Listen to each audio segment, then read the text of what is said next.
Alors ce soir, on poursuit notre sujet, qu'est-ce qu'un chrétien en bonne santé? Donc on est dans la 8e partie de cette série, de ce thème. Il y a six qualités majeures qui caractérisent un chrétien en bonne santé. Nous en avons vu 4, donc je fais un petit rappel. La première qualité, donc c'est la parole. Un chrétien en bonne santé connaît Dieu à travers la parole de Dieu, la Bible, appliquée dans sa vie sous la direction et avec l'aide, bien sûr, du Saint-Esprit. La deuxième qualité que nous avons vue, c'est l'adoration. Un chrétien en bonne santé manifeste un style de vie d'adoration et de prière qui est basé sur une communion qui est la quotidienne et étroite avec Dieu.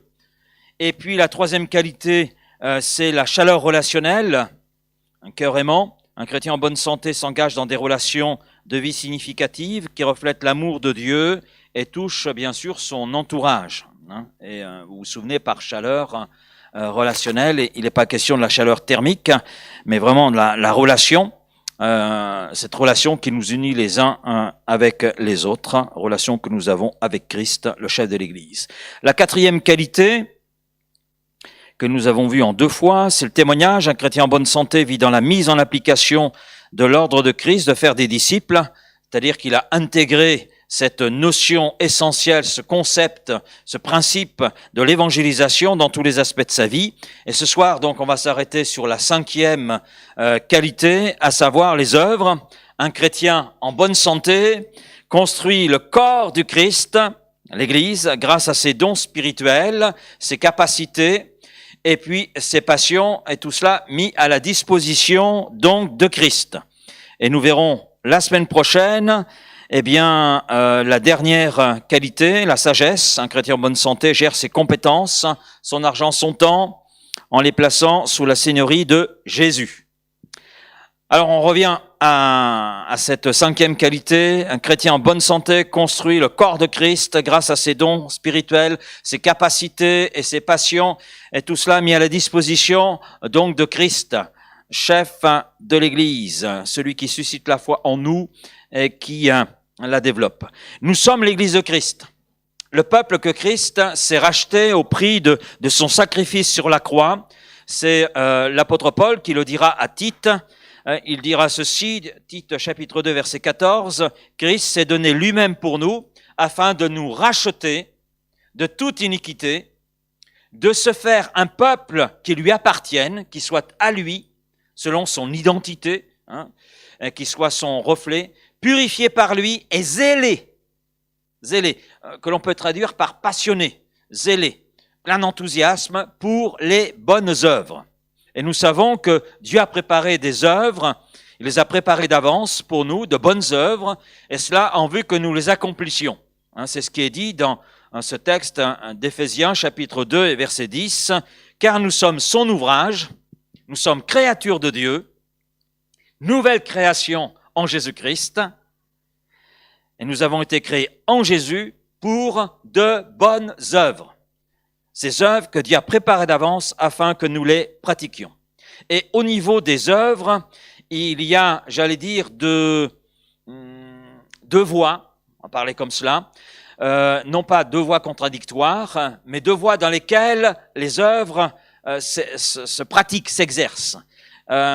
Au niveau donc de ce qui touche le monde extérieur, donc il s'agit pour nous du témoignage, c'est ce que nous avons vu les 2 derniers jeudis.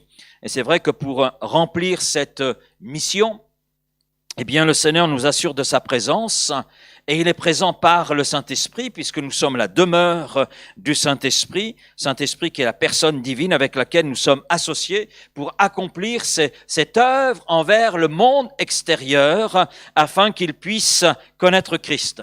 Et nous avons besoin de la présence de Christ, besoin de l'action du Saint-Esprit en nous pour être ce sel de la terre, cette lumière dont ce monde qui l'a plongé dans les ténèbres a besoin. On a un monde et Dieu ne nous a pas retirés de ce monde. Il le dit dans une prière, « Père, je ne te prie pas de les ôter de ce monde, mais de les préserver. » De les préserver. Parce que le prince de ce monde, c'est Satan, on le sait. C'est un monde qui est plongé dans les ténèbres parce qu'il est dominé par le péché. Mais nous sommes là pour refléter Christ. Nous sommes là pour briller. Nous sommes là pour annoncer cette bonne nouvelle de Jésus. Et en tant que témoins, bien Dieu nous donne des opportunités de témoigner. Si nous prions en ce sens, Dieu va nous donner des opportunités. Il place des personnes sur notre route. Il permet certaines circonstances également qui font que, on est poussé à parler. Et tout cela, c'est dans le but que nous puissions accomplir ces œuvres que lui-même a préparées d'avance. Et il a préparé des œuvres, de bonnes œuvres pour que nous les accomplissions, des œuvres qui le glorifient lui, et il les place devant nous, il place les choses devant nous. Et c'est vraiment un privilège et un honneur d'être associé à Dieu et de participer ainsi à son œuvre de salut pour les perdus. Ça, je le dirais, c'est le premier niveau en ce qui concerne les œuvres, mais on va s'arrêter sur l'autre niveau, les œuvres, c'est-à-dire celles qui touchent l'Église. Et là, il s'agit pour nous de contribuer à l'édification, à la croissance, au développement de l'Église de Jésus-Christ. Et cette édification, elle passe par chacun d'entre nous. Personne ne peut dire ce soir, cela ne me concerne pas. Nous sommes tous concernés. Le développement de l'Église, la croissance de l'Église, l'édification de l'Église, ça passe par chaque membre composant l'Église. Nous appartenons à un corps, nous sommes membres de ce corps, et chaque membre dans ce corps a son utilité, a son importance. Nous avons tous une utilité, tous une importance, tous. Personne ne peut dire là ce soir, mais moi je ne suis pas important. C'est pas vrai.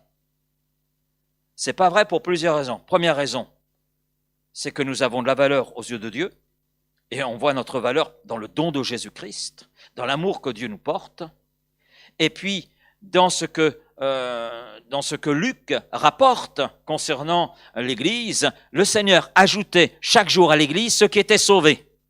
C'est le Seigneur qui ajoute à l'Église. Donc il nous a ajouté à son corps local, il nous a ajouté à l'Église de Vitrolles, c'est ce corps local. Parce que Dieu nous a voulu là, et parce qu'il y a un travail qui passe par chacun d'entre nous pour l'édification de l'Église. Si nous y réfléchissons bien, chaque partie de notre corps physique est dotée de capacités. Vous avez remarqué cela, hein? Notre pouce a des capacités, notre main a des capacités, notre avant-bras, notre bras, notre bassin, nos pieds, etc. L'ensemble des parties de notre corps sont dotées de capacités. Et elles sont dotées de capacités non pas pour se servir elles-mêmes, mais pour servir l'ensemble du corps, pour servir les autres parties du corps. Et lorsque nos parties du corps fonctionnent bien, en fait, elles servent l'ensemble du corps et le corps entier se trouve en bonne santé. Alors, on va prendre un exemple. Nous avons un estomac. Vous avez une photo d'un estomac. Voilà. J'aime beaucoup cette image, elle met le focus sur l'estomac tout en montrant le rapport qu'il y a avec l'ensemble du corps. Enfin, avec la partie que l'on voit, mais ça va avec l'ensemble du corps. Donc nous avons un estomac et on le voit pas. On le voit pas, notre estomac. On le sent. On le sent. Hein.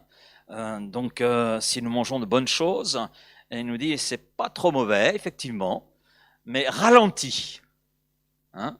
Ralenti. Et nous entrons dans la période décembre, une période assez chocolatée.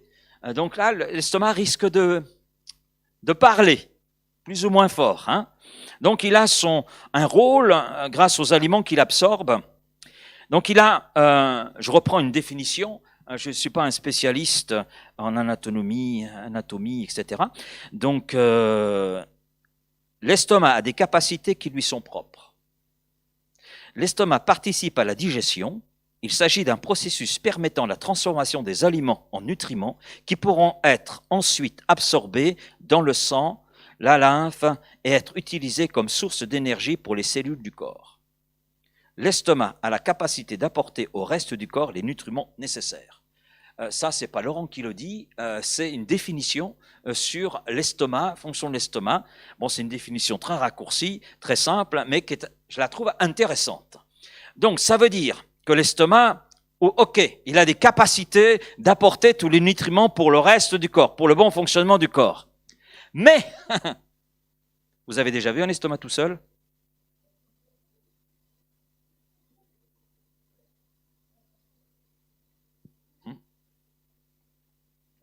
Non, l'estomac, c'est vrai, a la capacité d'apporter au reste du corps les nutriments nécessaires, mais l'estomac a besoin des mains. Eh oui, la tartine beurrée avec la confiture, ce sont nos mains qui les portent à notre bouche. Donc l'estomac a besoin des mains. Mais plus encore, a besoin de ce qui est là, nos dents, qui déchèquent cette nourriture et qui permet à l'estomac d'avoir un bon travail. Et puis, il y a la langue, etc. Donc, il y a une participation d'autres parties du corps pour que l'estomac puisse remplir sa fonction correctement. Parce que l'estomac, tout seul, ne sert à rien. Il existe pour le reste du corps, pour servir le reste du corps, mais le reste du corps le serve aussi. Donc, il se sert, toutes les parties de notre corps se servent les unes aux autres. Tout est là à sa place.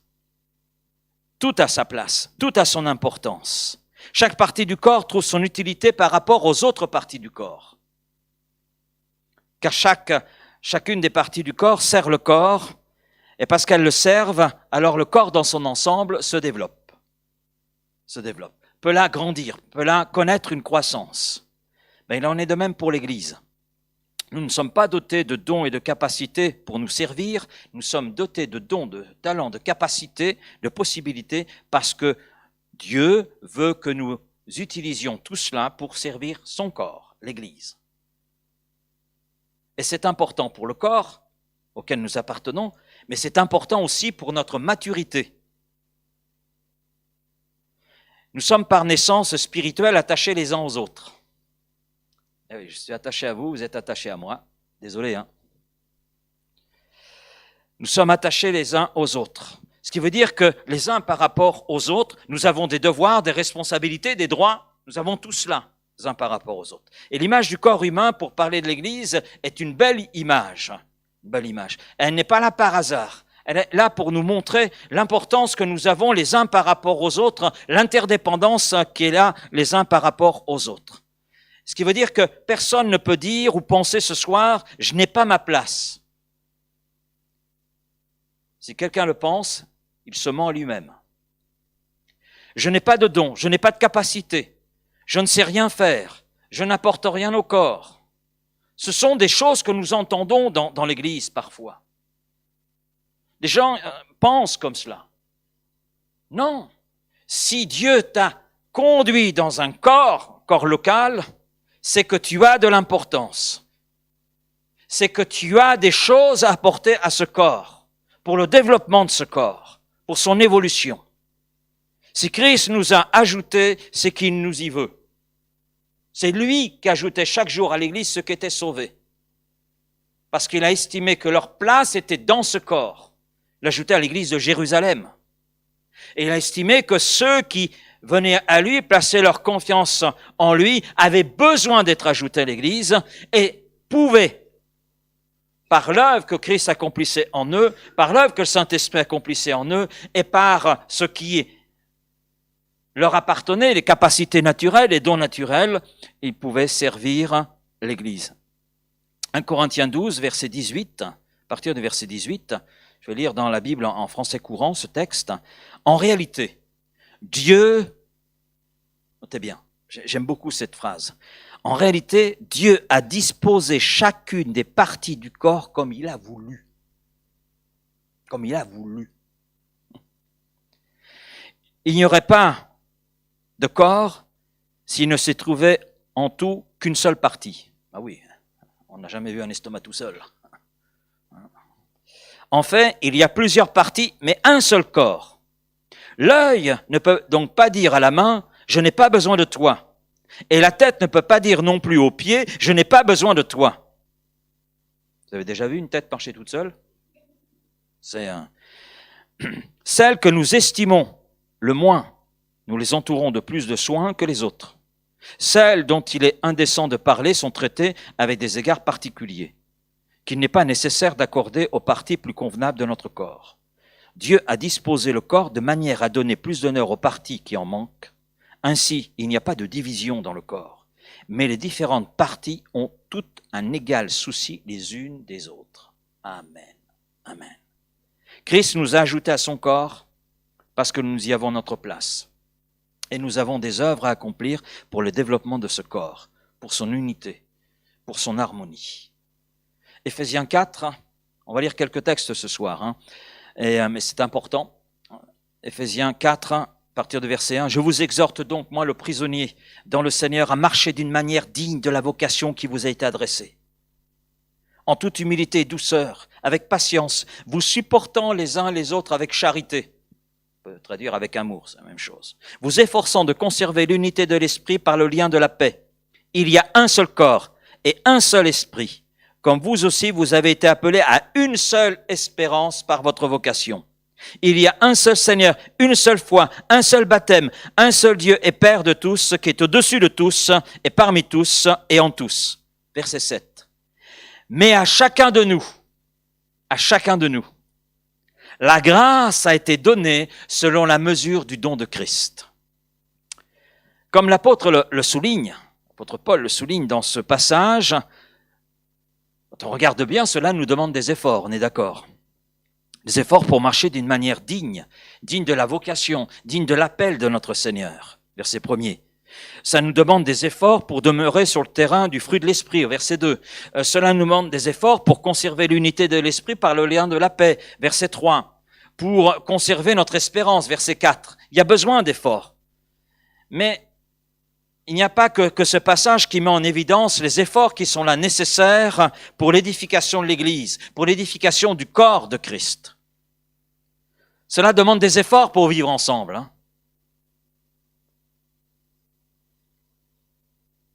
Regardez votre voisin et dites-lui, je t'ai pas choisi pour que tu sois là.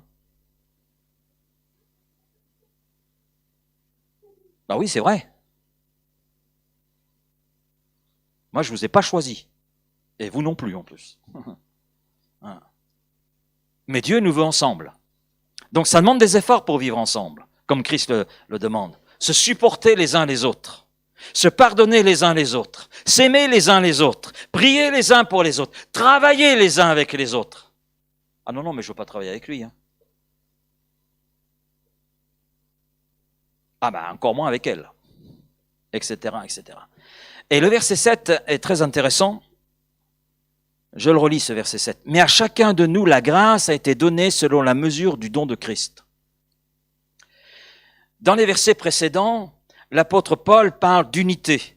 Et dans le verset 7, il parle d'individualité. L'apôtre passe donc de l'unité à la diversité. Vous avez remarqué cela? Très intéressant. Ce qui veut dire qu'il y a deux choses qui ressortent et qui sont essentielles dans ce que l'apôtre Paul met en évidence. Première chose, c'est l'unité dont il est question, n'est pas l'uniformité.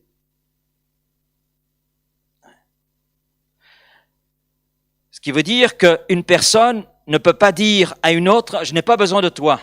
Ben non. Nous sommes tous différents, mais nous avons tous besoin les uns des autres. Et l'apôtre insiste sur ce point. Parce qu'en fait, l'uniformité, c'est quoi? C'est l'absence de variété. Alors entre nous, ce serait ennuyant. La relation serait très ennuyeuse. C'est Laurent qui ne communique qu'avec des Laurent. Je m'ennuierais, honnêtement. Puis j'en arriverais à me dire, mais finalement, je suis parfait. Non, ce n'est pas l'uniformité, l'absence de variété. C'est d'ailleurs ce qui fait la richesse de l'Église. Ce qui doit faire la richesse de l'Église. C'est quelquefois, on veut apporter l'uniformité. Non.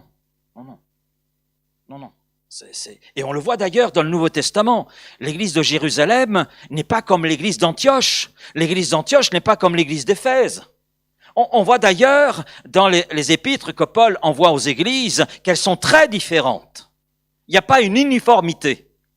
C'est pour ça quelquefois, quand j'entends quelqu'un dire « mais nous sommes une église comme dans le Nouveau Testament ». Mais ça veut rien dire. Ça veut rien dire. On n'a pas une uniformité, on a une unité et une variété. Amen. Une variété. Une variété de fonctionnement. Une variété qui est là, mais tournée vers une unité.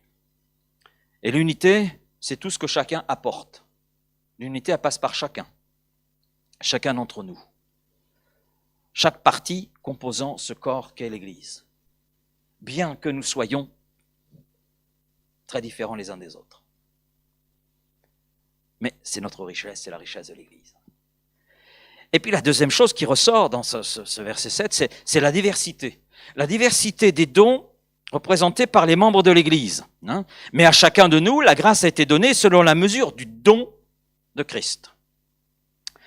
Donc il y a une diversité des dons représentés par les membres de l'Église, de sorte qu'une personne ne peut pas dire à une autre « j'ai pas besoin de toi ». On ne peut pas dire cela. Et l'apôtre insiste sur chacun, pour bien signifier que personne en fait n'est mis de côté, mais que tous nous avons part à la grâce de Dieu. Et tous nous avons reçu quelque chose de la part de Dieu. Alors bien sûr, il y a ceux qui reçoivent plus de talents que d'autres, mais nous recevons tous quelque chose de la part de Dieu. Et il y a une grâce qui surpasse toute grâce, c'est le salut. C'est le salut. Donc nous avons tous quelque chose et reçu quelque chose qui contribue à l'Église, à ce corps dans lequel Christ nous place. Romains 12, verset 4, « Car comme nous avons plusieurs membres dans un seul corps, et que tous les membres n'ont pas la même fonction, ainsi nous qui sommes plusieurs, nous formons un seul corps en Christ, et nous sommes tous membres les uns des autres. » Donc on voit une unité, mais une diversité. Ne demandez pas à l'estomac de ressembler au foie, et ne demandez pas au foie de ressembler au poumon. Mais l'estomac a besoin du foie, comme le foie a besoin des poumons, toutes les parties du corps ont besoin les unes des autres. Et cette variété fait qu'il y a une unité et que le corps se trouve en bonne santé, en respectant certains principes, bien sûr. Et puis l'unité dans la diversité, elle apparaît plusieurs fois dans la Bible. Déjà dans les ministères dons. Éphésiens 4, verset 11. Christ a donné à l'Église, les uns comme apôtres, les autres comme prophètes, les autres comme évangélistes, les autres comme pasteurs et docteurs. Pourquoi ? Pour le perfectionnement des saints, en vue de l'œuvre du ministère et de l'édification du corps, notez bien, l'édification du corps de Christ, jusqu'à ce que nous soyons tous parvenus à l'unité de la foi et de la connaissance du Fils de Dieu, à l'état d'homme fait, à la mesure de la stature parfaite de Christ, afin que nous ne soyons plus des enfants flottants et emportés à tout vent de doctrine, par la tromperie des hommes, par leur ruse dans les moyens de séduction, mais que professant la vérité dans la charité, nous croissions à tous égards en celui qui est le chef, Christ. C'est de lui, et grâce à tous les liens de son assistance, que tout le corps bien coordonné et formant un solide assemblage, tire son accroissement selon la force qui convient à chacune des parties et s'édifie lui-même dans la charité. Waouh! Il y a une profondeur dans ce que l'apôtre Paul expose ici. Alors c'est vrai, tous ne sont pas évangélistes. Vous l'avez remarqué, je ne suis pas très évangéliste. Je le sais, je le sais. Tous ne sont pas pasteurs. Tous ne sont pas des prophètes. Tous ne sont pas des docteurs. Chacun a reçu un appel particulier de Dieu pour le mettre au service du corps. Ce n'est pas pour moi que je suis pasteur. Non. L'appel n'est pas pour moi, il est pour l'Église. Pour que je contribue avec ce que Dieu m'a donné, avec l'appel qu'il m'a communiqué, que je contribue à l'œuvre du ministère, du service et de l'édification du corps de Christ. Pour participer au perfectionnement des saints, aux différentes parties qui composent le corps et contribuer à cette unité. L'unité dans la diversité apparaît également au niveau des dons spirituels. 1 Corinthiens 12 et 14, on aura l'occasion d'y revenir. Cette diversité, finalement, elle est là essentielle. Essentielle parce qu'elle permet de maintenir les efforts dont j'ai parlé précédemment. Je vais prendre un exemple. Éphésiens 4.2 nous dit « En toute humilité et douceur, supportez-vous les uns les autres avec amour. » Alors cela nous demande bien sûr un effort. Mais pour un frère, cela va demander un effort plus grand que pour un autre. Supporter d'autres parties du corps local, on n'a pas tous la même approche. Pour certains, c'est plus difficile que d'autres. Mais pour celui pour lequel c'est plus difficile, celui pour lequel c'est plus facile va pouvoir aider celui pour lequel c'est plus difficile, pour l'encourager, pour l'exhorter, afin qu'il puisse, dans cette zone de sa vie, faire des progrès, et en faisant des progrès, contribuer, bien sûr, au développement de l'Église, à son édification, à son perfectionnement. Maintenant, il faut dans tout cela ajouter un élément. Nos efforts, si bons soient-ils, ne sont pas suffisants pour édifier l'Église. C'est pas suffisant. Parce que l'Église, c'est un édifice spirituel.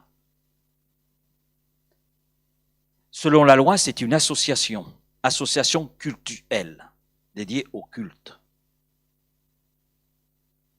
Ça, c'est la perception des lois. Mais devant Dieu, l'Église, c'est une œuvre spirituelle. C'est Jésus qui a voulu l'Église. Il le dit lui-même, je bâtirai mon Église, je bâtirai mon corps, ce corps spirituel. Et donc, pour bâtir ce corps spirituel, nous avons besoin d'une aide qui soit spirituelle, qui soit que nous. Une aide que nous avons, amen, à travers la personne du Saint-Esprit. Et là, par rapport à cela, nous avons cette aide à deux niveaux dans nos vies. À deux niveaux. Le Saint-Esprit va utiliser nos capacités, nos passions, nos qualités que nous pouvons avoir, j'appellerais les qualités naturelles. Mais le Saint-Esprit va aussi fournir les dons spirituels et surnaturels pour œuvrer à l'édification de l'Église de Jésus-Christ. Alors voyons ce premier point. Le Saint-Esprit va utiliser nos capacités, nos passions et nos qualités que nous pouvons appeler naturelles. Et ce sont des grâces en fait. Ce sont des grâces qui participent activement à la construction de l'Église de Jésus-Christ. Christ construit son Église avec nous. Il construit son Église par nous. Il construit son Église à travers nous. Le disciple de Christ, c'est celui qui a recommandé sa vie à Christ. C'est celui qui a expérimenté le salut en Jésus-Christ. C'est celui qui marche en nouveauté de vie, qui marche sous la direction du Saint-Esprit. À partir de là, le disciple devient un instrument entre les mains du Seigneur avec lequel Christ va construire, édifier son Église. Amen. Lorsque nous venons à Christ, nous venons avec ce que nous sommes, tout ce que nous sommes. Mais Christ le transforme. Amen. Des fois, il le réforme carrément. Il le transforme. Et cela pour sa gloire. Ça veut dire quoi? Je vais donner quelques exemples. Ça veut dire qu'une sœur ayant des capacités en musique, jouant par exemple de la clarinette, et maîtrisant la musique, le Seigneur l'invitera certainement à mettre ses capacités musicales au service de l'Église. Et ainsi, par ses capacités qui sont les capacités naturelles. Bien sûr, elle a appris la musique, elle aime la musique, mais il y a des capacités, il y a certains talents qui sont là. Peut-être une passion même. C'est lancé dans la musique par passion. Mais elle va contribuer au développement de la louange dans l'Église. Vous savez, pendant des années, j'ai conduit les réunions sans musique. Et je bénissais Dieu quand les vacances scolaires arrivaient. Parce qu'à ce moment-là, il y avait une sœur qui descendait de Normandie, dans le Limousin, et qui se rattachait à cette annexe, à l'époque c'était annexe de Limoges, aujourd'hui c'est une église autonome, amen, et elle jouait du piano. Le piano était faux, mais elle jouait de tout son cœur, et le chantre chantait de tout son cœur. Voilà. Donc ne soyez pas étonnés si quelquefois ça déraille quand je chante. Vous comprenez un petit peu le cursus qui a été le mien. Mais ça a changé tout de suite l'atmosphère quand elle était là, présente. C'est une sœur en Christ, aimant le Seigneur. Et quand elle arrivait pour les vacances scolaires, on se réjouissait de la voir. Même si notre piano était un peu faux, hein. On se réjouissait. Mais nous voyons à travers le livre des psaumes, par exemple, que la musique tenait une place importante dans le culte. Dans ce culte que le peuple rendait à Dieu. Après, on peut prendre un autre exemple. Un frère est doué de ses mains. Ben, il va être, si Dieu le veut ainsi, il va être, et s'il a les dispositions du cœur pour cela, il va être un grand secours pour l'entretien du bâtiment, dans lequel l'Église se rassemble, parce que l'Église, c'est pas le bâtiment, c'est ce qui est à l'intérieur. Le bâtiment n'est que facilitateur d'un rassemblement. Donc, on a tous des capacités. Tous. On a tous passion. Je me souviens d'un frère, lui, c'était la peinture. Des peintures artistiques. Donc, il a fait dans l'église, au niveau du couvercle du baptistère, vous souleviez le couvercle du baptistère, il n'était pas dans ce sens, dans l'autre sens, et vous aviez toute une fresque, le Jourdain avec... mais c'était magnifique. C'était magnifique. Et puis, sur l'arrière de l'église, le mur fait toute une fresque. Ce qui fait que c'était accueillant. Quand les gens stationnaient leur voiture, ils voyaient cette fresque, elle se voyait de loin d'ailleurs. Et représentation d'un paysage du Proche-Orient. Mais c'était pas son job. Mais il aimait ça, c'était sa passion, la peinture. Et Dieu l'a conduit à mettre sa passion au service de l'Église. Et c'était appréciable. Appréciable. Maintenant, je veux relever plusieurs situations par rapport à tout ce que je viens de dire. La première chose que je veux relever, c'est qu'il n'y a rien d'automatique. Il n'y a rien de le sens où ce n'est pas parce que j'ai une capacité, une qualification dans un domaine précis que le Seigneur va utiliser cette capacité ou ce domaine ou cette qualification qui est la mienne. Il y a des capacités qui sont visibles, d'autres qui ne le sont pas, mais qui vont peut-être se révéler au fil de notre marche avec Christ. Mais il n'y a rien d'automatique. Rien d'automatique. Maintenant, ça peut être utile. C'est vrai. Dieu va peut-être l'utiliser, mais ce n'est pas dit qu'il va l'utiliser. La deuxième chose, c'est que les capacités naturelles ne surpassent pas les qualifications ou qualités spirituelles. Ça, c'est un point important. Les qualités spirituelles vont faire que je peux devenir un instrument entre les mains de Christ pour l'édification de son Église, de son corps. Ce qui veut dire que mes capacités, mes qualités, mes passions doivent être soumises sous le regard, je peux m'exprimer ainsi, de ces qualités spirituelles.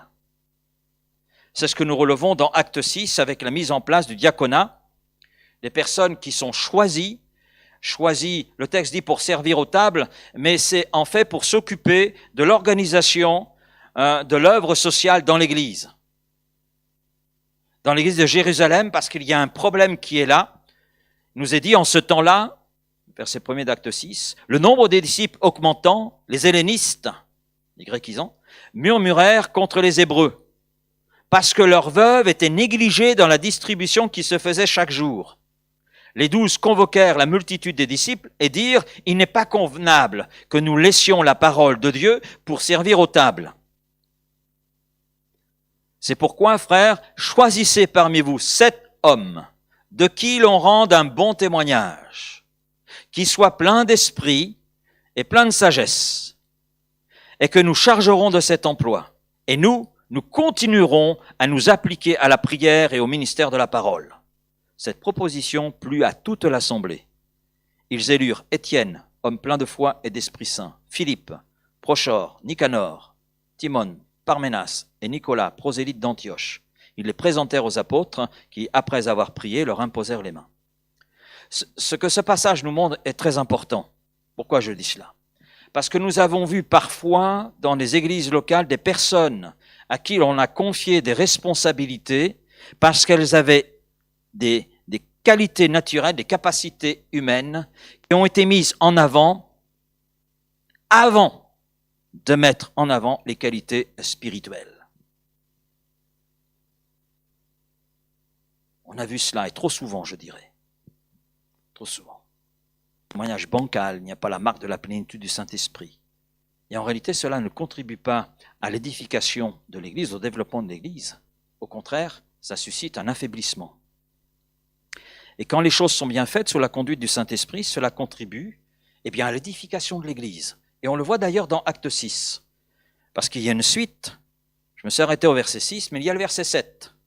La parole de Dieu se répandait de plus en plus, le nombre des disciples augmentait beaucoup à Jérusalem, et une grande foule de sacrificateurs obéissait à la foi.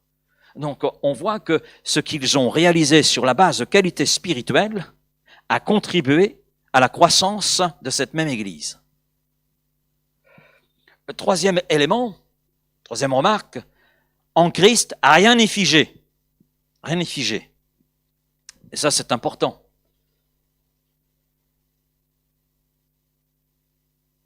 Oui, ça veut dire, David, que si aujourd'hui tu es chante, c'est pas dit que tu le seras toute ta vie.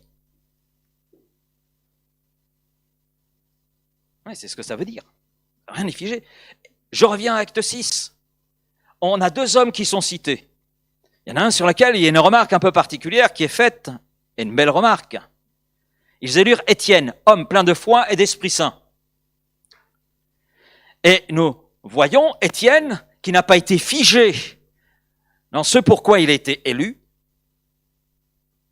mais nous voyons cet homme qui est devenu un évangéliste. Mais il n'a pas été le seul.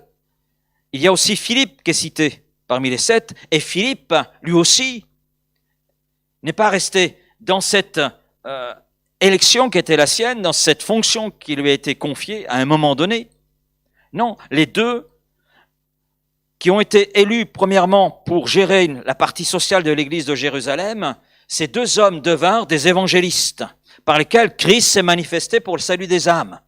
On lit la suite, Acte 6 à partir du verset 8 jusqu'à Acte 7 et tout le chapitre 7, on voit l'expression du ministère d'Étienne. Il a reçu quelque chose de plus de la part de Dieu qu'il exprime. Il n'a pas été figé dans son rôle pour lequel il était élu. Dieu l'a conduit plus loin.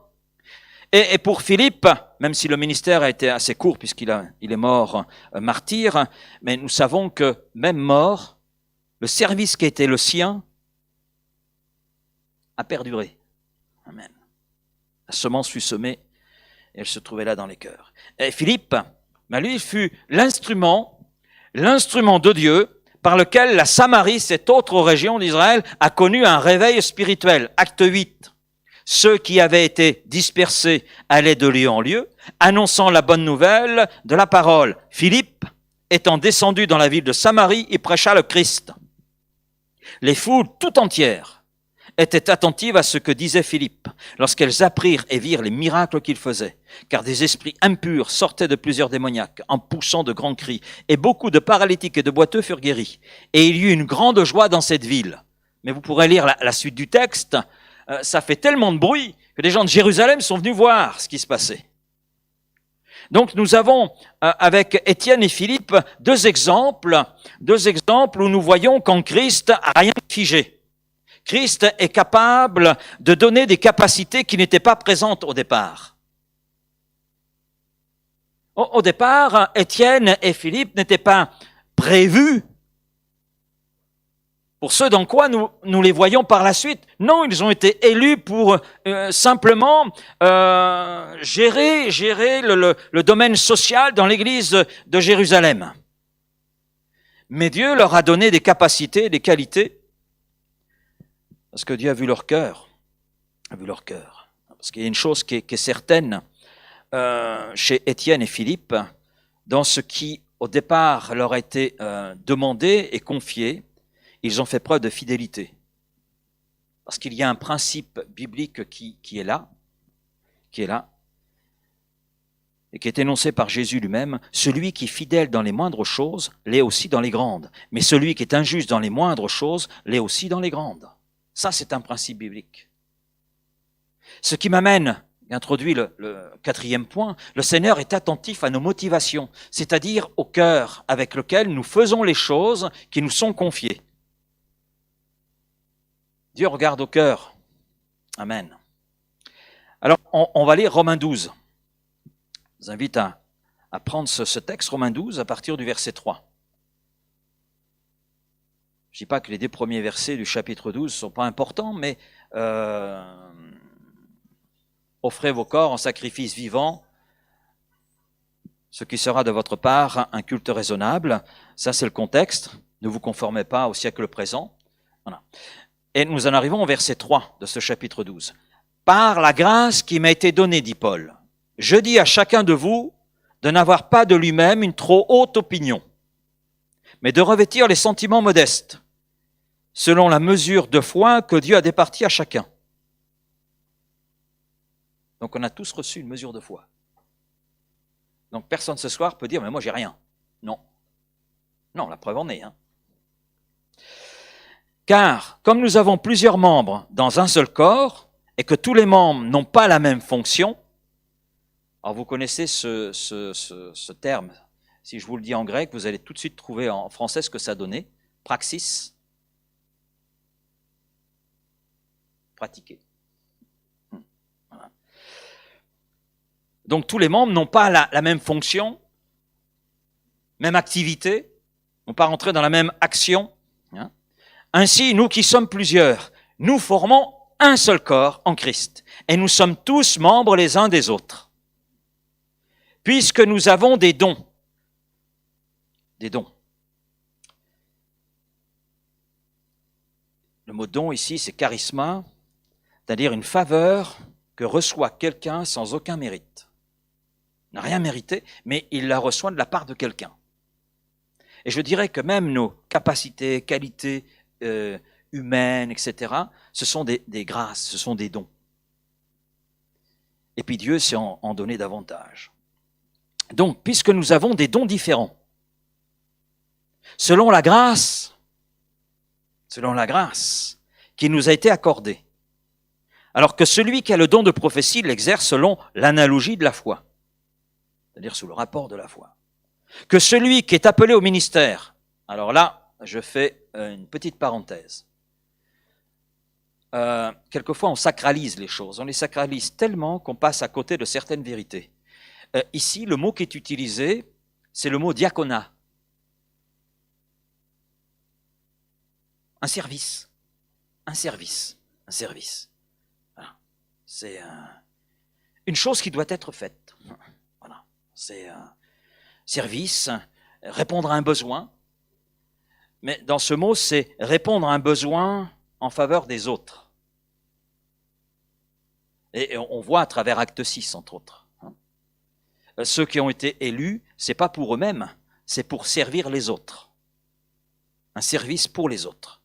Donc c'est le mot qui est utilisé ici. Que celui qui est appelé donc au service s'attache à son service. 2 fois le même mot. Et que celui qui enseigne s'attache à son enseignement. Que celui qui exhorte, on peut aussi traduire celui qui encourage, eh bien, à l'exhortation, à l'encouragement. Que celui qui donne le fasse avec libéralité. Que celui qui préside le fasse avec zèle, avec passion.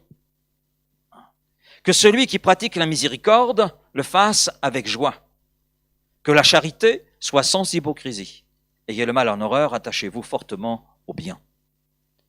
Le principe que l'apôtre Paul met en évidence ici, sous l'inspiration du Saint-Esprit, est que dans notre service, nous devons donner le meilleur.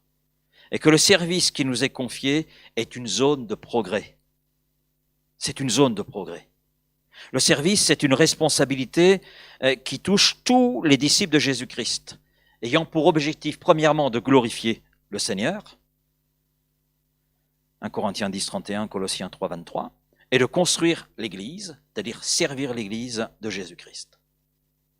C'est pour ça que personnellement, j'apprécie quand les frères m'ont demandé d'avoir quelqu'un qui s'y connaisse en sono, etc. de travailler à ce que quelqu'un qui est dans ce domaine puisse venir et puisse avoir un partage avec ceux qui s'occupent de la sono. Je suis tout à fait favorable à ce genre de choses. Parce que les frères qui sont à la sono doivent donner le meilleur. Amen. Et ils sont dans une zone dans laquelle ils ont peut-être des qualités, des qualifications, tout ce qu'on veut, mais c'est une zone dans laquelle ils doivent progresser. Mais c'est valable aussi pour les personnes qui sont au niveau de la vidéo, c'est valable aussi pour toi aussi, Karine. Amen. Je vous rassure, pour moi aussi. Pour chacun d'entre nous, le service dans lequel nous sommes peut toujours grandir, peut toujours s'améliorer et doit s'améliorer. Que l'on serve les enfants, que l'on soit à l'accueil, qu'on soit à la prédication, que l'on soit au chant, etc. Peu importe le service dans lequel nous sommes engagés, ce qui est essentiel, c'est de le faire avec de réelles motivations dans notre cœur, avec un désir de plaire à Christ, un désir de construire l'Église. Je chante pas pour moi-même. Je prêche pas pour moi-même. Pour satisfaire mon ego, satisfaire mon orgueil. Non. On sert Christ et on sert l'Église, qui est son corps. Parce que le développement de l'Église passe par chacun de ceux qui composent ce corps.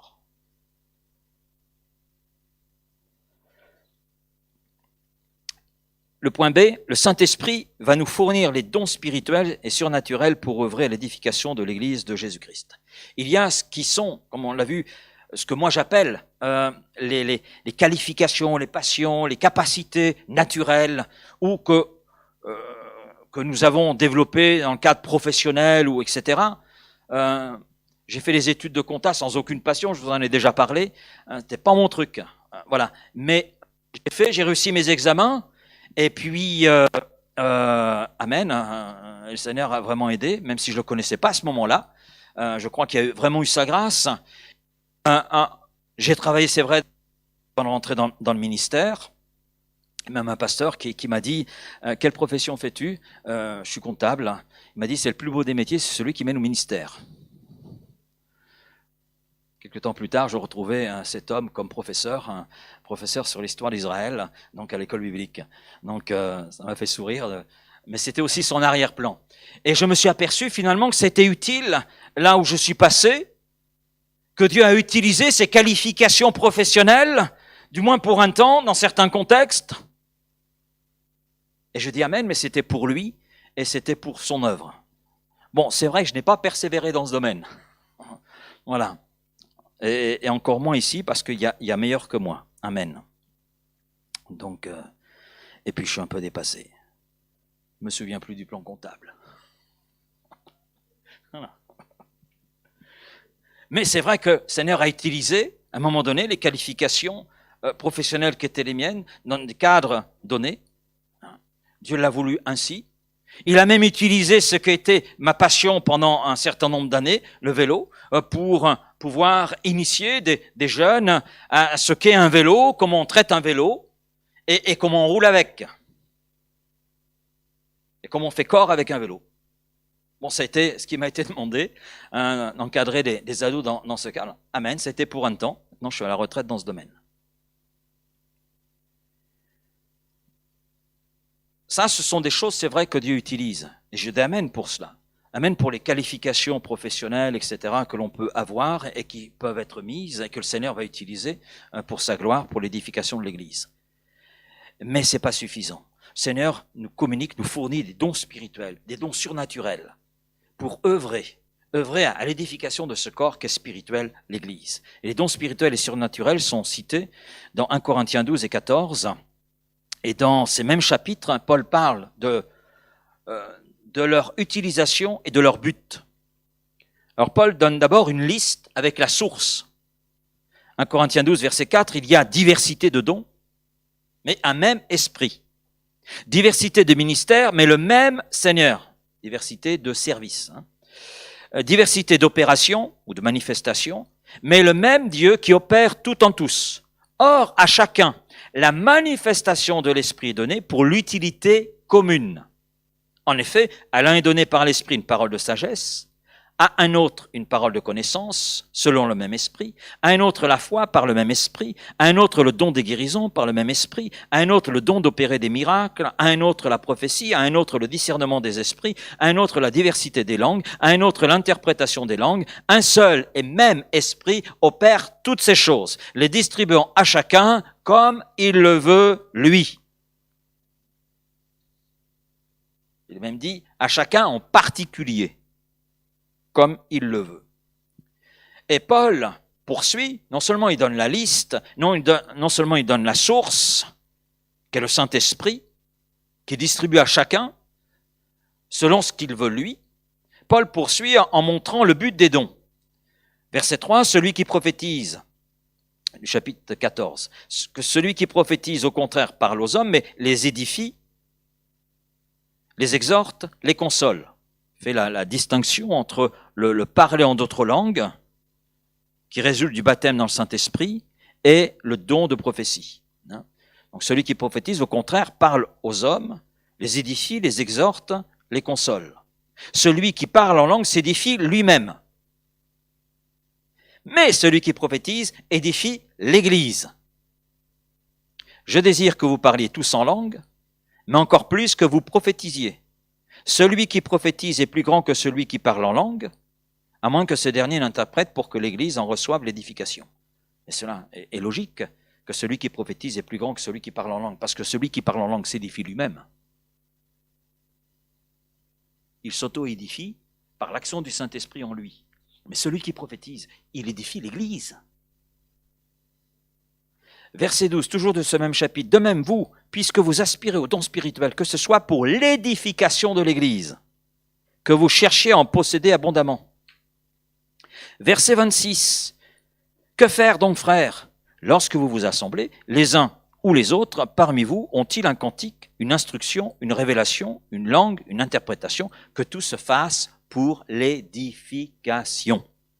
Verset 31. Car vous pouvez tous prophétiser successivement. Amen. Afin que tous soient instruits et que tous soient exhortés. Donc on voit, et il y a d'autres passages dans ce même chapitre où Paul nous montre effectivement que les dons spirituels, ces dons surnaturels, ces dons qui découlent de l'action du Saint-Esprit en nous, ont pour but édifier l'Église, édifier ce corps. Donc là, l'apôtre Paul édifie très clairement le but des dons spirituels. Édifier, exhorter, encourager, consoler. Et nous voyons que tout est en relation avec et pour l'Église. Par les dons, nous construisons l'Église. Amen. Nous avons tous accès aux dons spirituels. À partir du moment où nous appartenons à Christ, à partir du moment où nous sommes baptisés du Saint-Esprit, et si nous aspirons aux dons spirituels, eh bien nous devons nous attendre à ce que le Saint-Esprit nous accorde le don qu'il estime nécessaire pour que nous puissions édifier l'Église, ce corps auquel nous appartenons. Amen. J'en arrive à la conclusion de notre étude ce soir. Je dirais ceci, en tant que disciples de Christ, nous devons vivre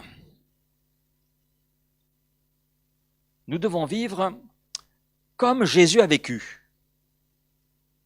Matthieu 20, verset 28, « Je suis venu non pour être servi, mais pour servir. »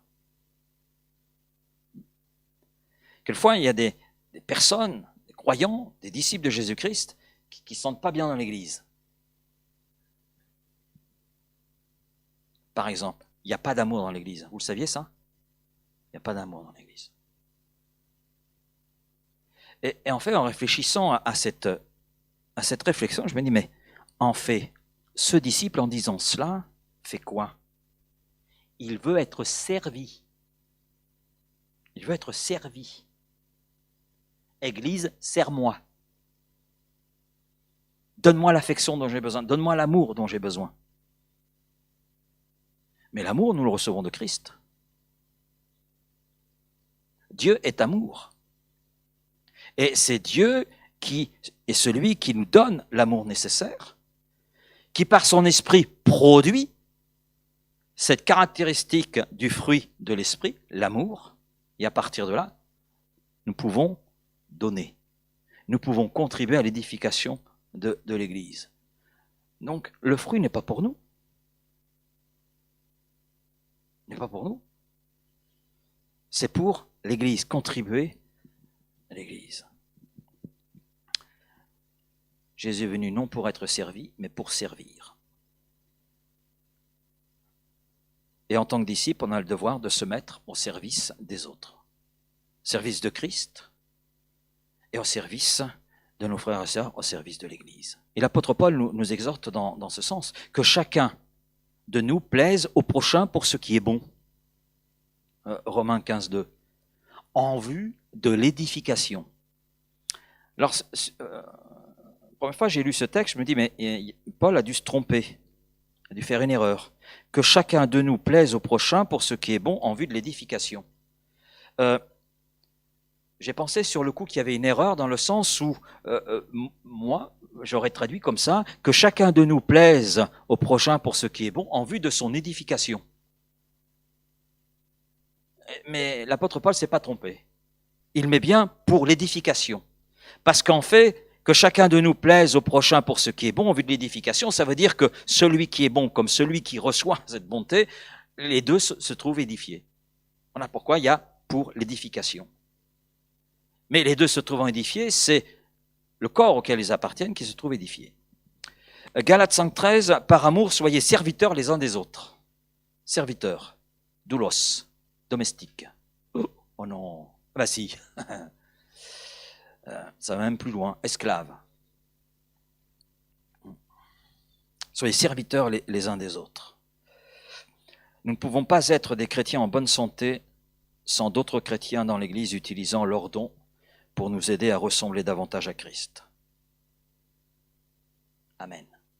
Mais les autres ont aussi besoin que nous utilisions nos dons, soit naturels ou que ce soit surnaturel, venant du Saint-Esprit, pour les aider aussi à ressembler davantage à Christ. Et cet ensemble, finalement, que forme l'Église, alors que chacun contribue à son édification, eh bien, va permettre que chacun, et tous à la fois, eh bien, nous avancions vers cette maturité, vers Christ, vers cette ressemblance avec Christ.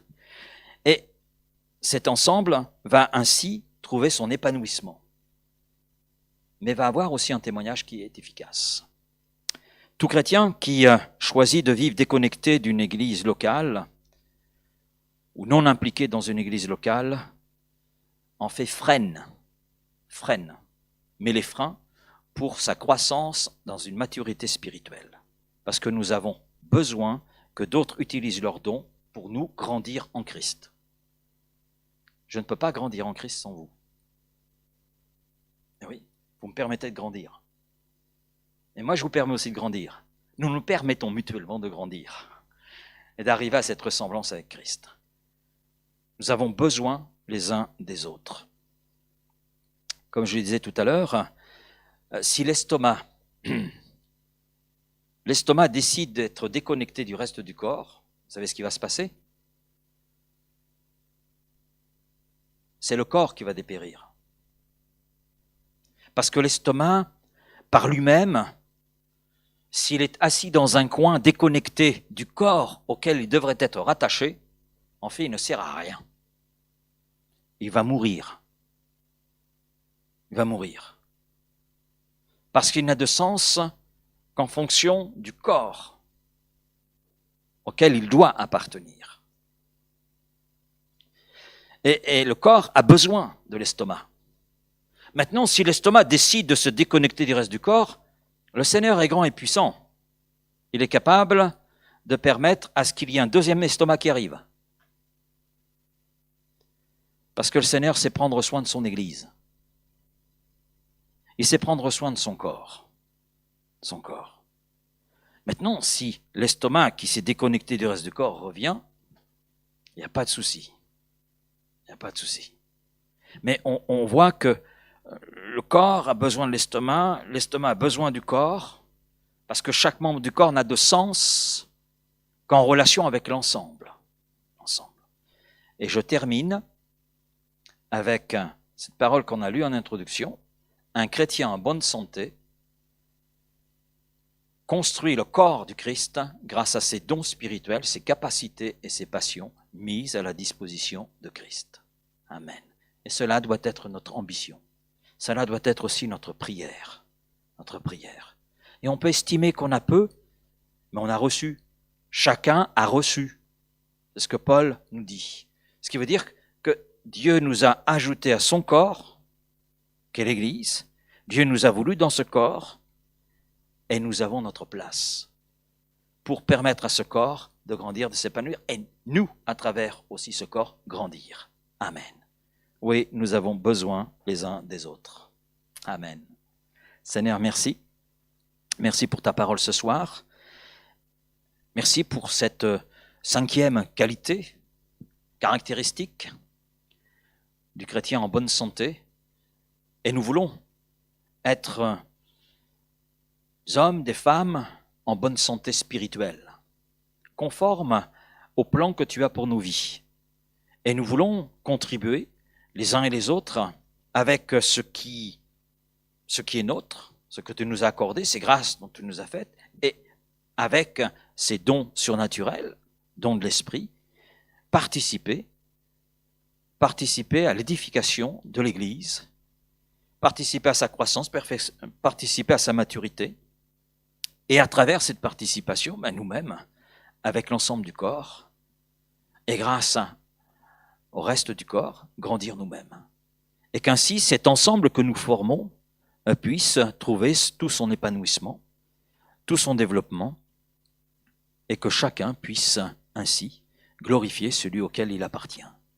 Et que ce corps local te glorifie toi. Merci Père pour tout ce que tu veux opérer en chacun d'entre nous. Nous avons tous su, nous avons tous quelque chose, de façon naturelle, mais nous sommes aussi à ta disposition pour recevoir les dons spirituels.